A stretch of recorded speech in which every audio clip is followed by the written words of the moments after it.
दोस्तों कहते हैं जब कोई औरत बेवफाई करने पे उतारू हो जाती है तो उसे आप चाहे 7 दीवारों के अंदर कैद क्यों ना कर दें, उसकी आदत नहीं जाने वाली है और वो आपसे बेवफाई जरूर कर लेगी। अगर आप उसके ऊपर ज़्यादा सख्ती और कड़ाई करेंगे तो वो आप ही की औरत आपकी दुश्मन बन जाएगी और आपकी जान भी ले सकती है। दोस्तों एक ऐसी ही कहानी आपको आज बताने जा रहा हूँ जिसे सुनने के बाद आप लोग भी हैरान हो जाएंगे। क्या है पूरी घटना दोस्तों, क्या है पूरी कहानी, आपको वीडियो में आगे जरूर बताएंगे। लेकिन एक रिक्वेस्ट है आप लोगों से कि आप लोगों ने अभी तक हमारे चैनल को सब्सक्राइब नहीं किया है तो चैनल को सब्सक्राइब कर लें और वीडियो को अंत तक जरूर देखें। नमस्कार दोस्तों, स्वागत है आप सभी का हमारे एशियन क्राइम अफेयर चैनल में। दोस्तों ये घटना उत्तर प्रदेश के मिर्जापुर जिले के एक छोटे से गाँव से सामने आई है, जहाँ पर एक राधे श्याम नाम का आदमी रहता था। दोस्तों राधे श्याम मजदूरी का काम करता था, अपनी 3 बेटियों और एक पत्नी के साथ रहता था। सुबह 9 बजे अपने काम के लिए निकल जाता था और रात के 8 बजे काम करके वापस घर पे आता था। दोस्तों इस तरह से राधे श्याम मजदूरी करके अपने बच्चों और अपनी पत्नी का पेट पालता था। उसकी पत्नी घर पे अकेली रहती थी, तो जो घर का काम होता था और कुछ बाजार के जो सामान वगैरह लाने होते थे तो वो उसकी पत्नी अकेले चली जाती थी।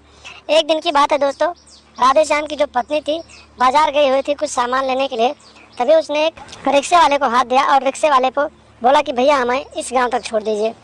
दोस्तों उसकी पत्नी रिक्शे में बैठ गई और रिक्शा चालक जो था अकेले था उसके रिक्शे में और कोई नहीं था। तो धीरे धीरे रिक्शा चालक जाने लगा और धीरे धीरे इन दोनों के बीच बातचीत होने लगी। दोस्तों दोनों की बातचीत इतनी आगे बढ़ गई कि राधे श्याम की पत्नी ने रिक्शे वाले को अपना फ़ोन नंबर दे दिया और फिर दोनों एक दूसरे से बातचीत करने लगे। दोस्तों कुछ दिनों तक इन दोनों की ऐसे ही बातचीत होती रही और दोनों एक दूसरे से प्यार करने लगे। दोस्तों दोनों एक दूसरे से प्यार नहीं बल्कि एक दूसरे के साथ नाजायज रिश्ते भी स्थापित करने लगे थे। ऐसे कई दिन बीत गए। दोस्तों एक दिन की बात है, जब राधे श्याम को इन दोनों के प्यार के बारे में पता चला तो फिर उसने अपनी पत्नी को उस रिक्शे वाले से मिलना जुलना बंद करवा दिया और उससे बातचीत करने के लिए मना करने लगा।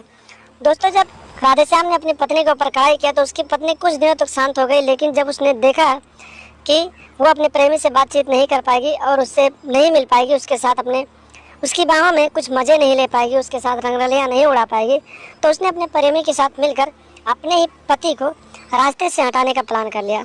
दोस्तों एक दिन की बात है, 11 अप्रैल 2024 की ये बात है। दोस्तों रात के करीब 7 बज रहे थे।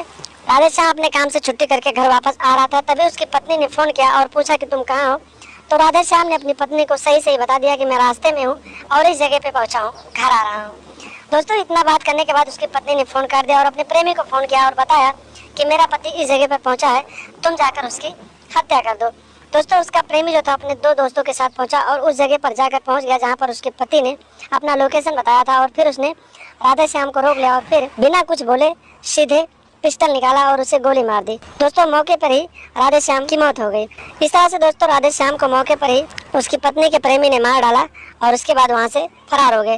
तो देखा आपने दोस्तों एक पत्नी किस तरह से अपने पति को धोखा देती रही और फिर जब इसके बारे में उसके पति को पता चला और उसके पति ने उसका कहीं भी आना जाना बंद कर दिया और ये बोला कि अपने प्रेमी से बातचीत मत करो, हमारी इज्जत बर्बाद होगी, तो उसकी पत्नी ने हवस के नशे में अपने प्रेमी के साथ मिलकर अपने ही पति को जान से मार डाला। तो दोस्तों आप लोगों से रिक्वेस्ट है कि आप लोग ऐसी मानसिकता रखने वाली औरतों से सावधान रहें, चाहे आपकी बीवी ही क्यों ना हो, उसके ऊपर नज़र रखें, कड़ी नज़र रखें और ऐसे लोगों से सावधान रहें जो ऐसी मानसिकता रखते हैं, जो आपके जान के दुश्मन बन जाते हैं। ऐसे लोगों से सावधान रहें, सतर्क रहें और अपने घर परिवार को सुरक्षित रखें और लगातार हमारे साथ बने रहें। हमारे चैनल को सब्सक्राइब करें और हमेशा देखते रहें एशियन क्राइम अफेयर।